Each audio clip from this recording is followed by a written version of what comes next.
In 2010, the European Commission opens a formal antitrust investigation into Google after rivals such as Foundum and Chow allege that the search engine systematically buries competitor results. The complaints focus on Google favoring its own vertical services, shopping, maps, and local reviews, over independent platforms, which could distort consumer choice in a market where Google holds more than 90% share in Europe. Regulators argue that by ranking its services first, Google effectively pushes alternatives beyond the first page, where traffic declines by as much as 80%. Because search is the gateway to online commerce, even small manipulations significantly impact visibility and revenue. Meanwhile, U.S. regulators also examine the same issue. In 2011, the Federal Trade Commission launches a broad inquiry, but by 2013 closes the case without charges, concluding that although Google altered search rankings, the evidence does not prove anti-competitive intent under American standards. Europe takes a more aggressive stance. From 2017 onward, the Commission imposes multi-billion euro fines, beginning with a €2.42 billion penalty over Google Shopping. These outcomes underscore a sharp transatlantic divide in antitrust enforcement.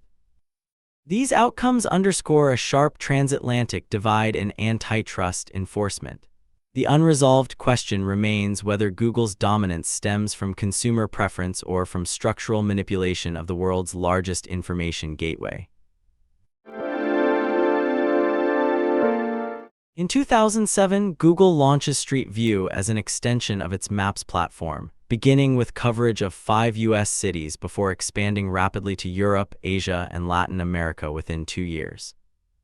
The technology relies on specially equipped cars carrying high-resolution cameras that capture continuous 360-degree imagery at street level. Because the vehicles also scan wireless networks to improve location accuracy, Google inadvertently records fragments of private Wi-Fi data between 2007 and 2010, including email headers, passwords, and browsing activity. Regulators argue that this practice exceeds the purpose of mapping infrastructure, raising concerns that a tool designed for navigation quietly crosses into surveillance. Legal consequences follow after multiple governments investigate the scope of collection. In March 2013, Google agrees to pay a $7 million settlement with 38 U.S. states and commits to new employee training on data privacy. The company also implements technical safeguards such as immediate deletion of incidental wireless data to prevent recurrence. To address public backlash, Google begins systematically blurring faces and license plates across millions of images, balancing utility with the right to anonymity. The controversy signals a larger debate over whether technological innovation should proceed ahead of legal frameworks or be constrained by stricter pre-approval standards. The legacy of Street View demonstrates how a single mapping feature forces society to weigh convenience against privacy in the digital public. In 2010, Oracle sues Google for using Java APIs in Android and seeks as much as $9 billion in damages, triggering a decade-long copyright fight that centers on roughly 11,000 lines of code. The dispute forces courts to decide whether APIs constitute copyrightable expression or functional commands, because that distinction determines if re-implementing interfaces counts as theft or interoperability. A jury in May 2016 finds for Google on fair use after a retrial, a verdict that temporarily absolves Google of liability and reshapes developer expectations about borrowing API structures. The legal back-and-forth sends the case to appeals courts and ultimately the Supreme Court, which in April 2021 affirms that Google's use qualifies as fair use, remanding remaining questions on damages. Meanwhile, antitrust regulators target a different axis of Android power, device distribution and default setting agreements, because market control depends on both software and pre-installation. In July 2018, the European Commission fines Google €4.34 billion for imposing illegal restrictions on manufacturers, citing requirements to pre-install Google Search and Chrome and revenue-sharing deals that discourage rivals, and regulators quantify Android's market dominance at over 90% in mobile operating systems. The Commission views these practices as a carrot-and-stick strategy that locks manufacturers into Google's ecosystem and narrows consumer choice, which prompts Google to change licensing terms and face continued litigation and appeals. As a result, Android remains the world's dominant mobile platform while regulators force incremental remedies and the debate sharpens. Is Android a freely available OS or a vehicle for cementing search and browser monopolies? In 2017, YouTube faces an adpocalypse after advertisers discover their ads run next to extremist and incendiary content, prompting immediate pullbacks. Dozens of major brands pause campaigns because automated ad placement systems lack reliable contextual filters for billions of daily impressions.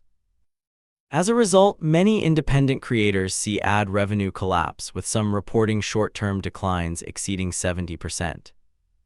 The platform's recommendation algorithm continues to surface problematic videos, which sharpens public scrutiny and forces advertisers to demand precise control over where their dollars appear. YouTube responds by rewriting monetization rules and expanding advertiser controls, because restoring major ad contracts becomes urgent for platform revenue.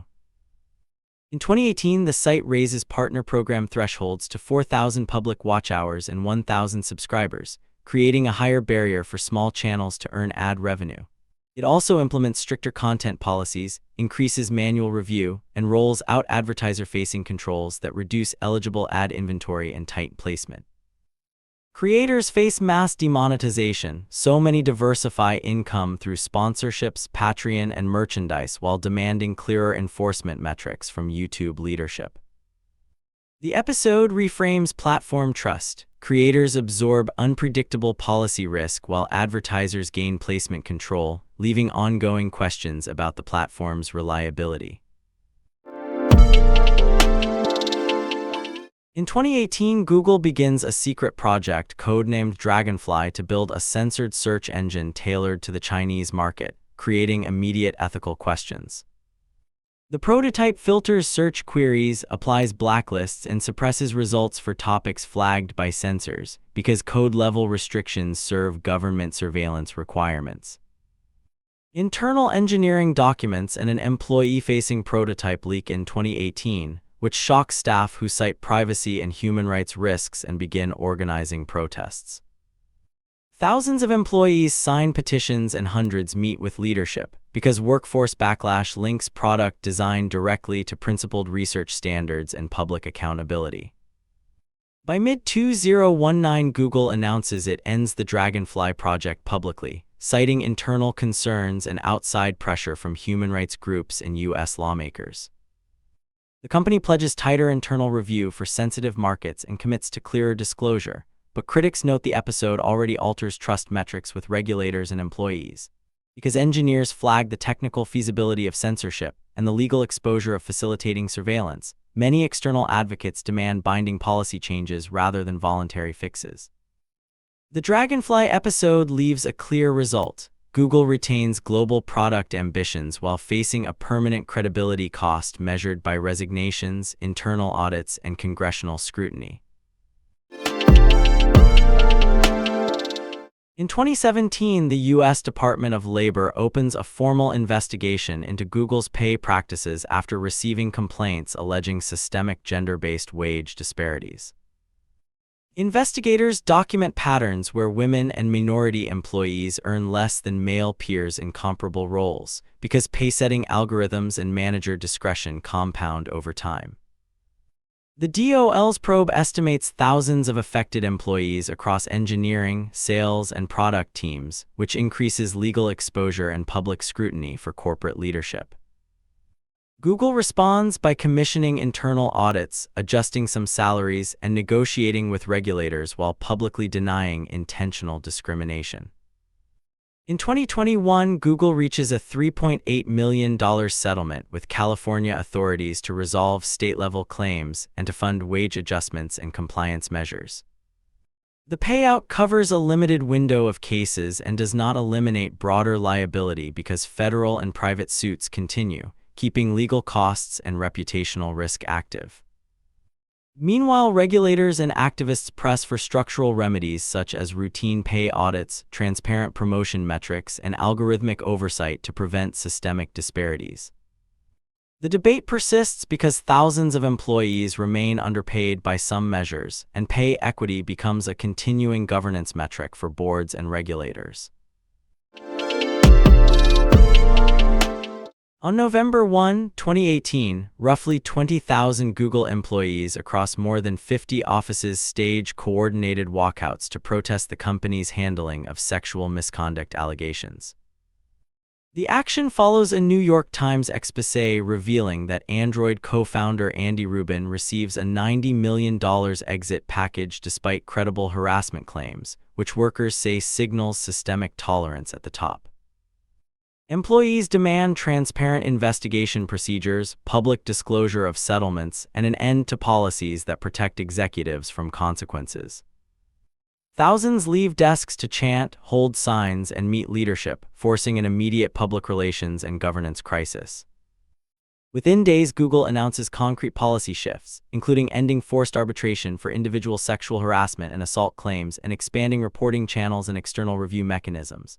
Because employees press for structural change, leadership pledges new training, revised severance practices, and commitments to publish more transparency metrics around misconduct findings.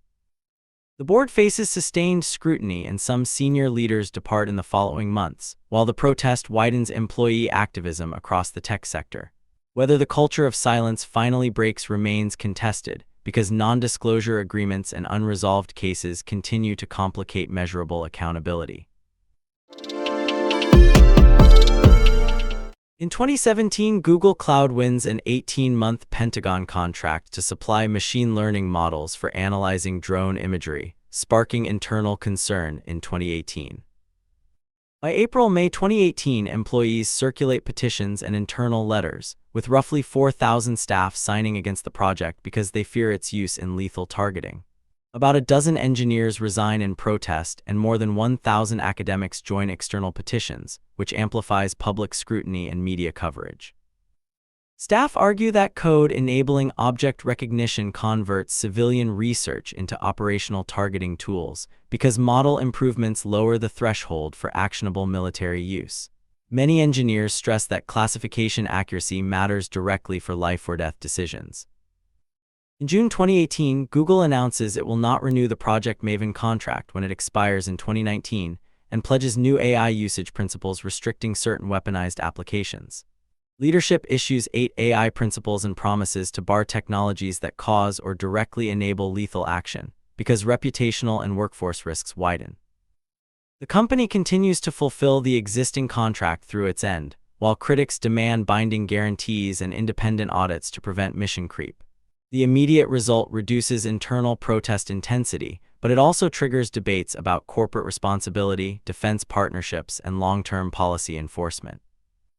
Ultimately, Project Maven forces Google to formalize where its AI can operate and leaves unresolved questions about commercial tech firms partnering with the military. In November 2019, Google announces plans to acquire Fitbit for $2.1 billion, aiming to accelerate its hardware push into wearables and health data. Fitbit has sold more than 120 million devices and serves roughly 29 million active users, creating a large longitudinal health dataset for Google. Privacy groups and competitors immediately raise concerns because combining device telemetry with Google's ad and search systems could reshape targeted advertising dynamics. Regulators in Europe and elsewhere open formal reviews, citing risks that Fitbit's personal health signals could grant Google asymmetric advantages in advertising markets. The debate frames the transaction as a test case for data-driven health tech and forces authorities to weigh innovation against sensitive data protections. After a 15-month review, the European Commission conditionally clears the transaction on December 17, 2020, accepting a package of commitments designed to limit data misuse and preserve competition.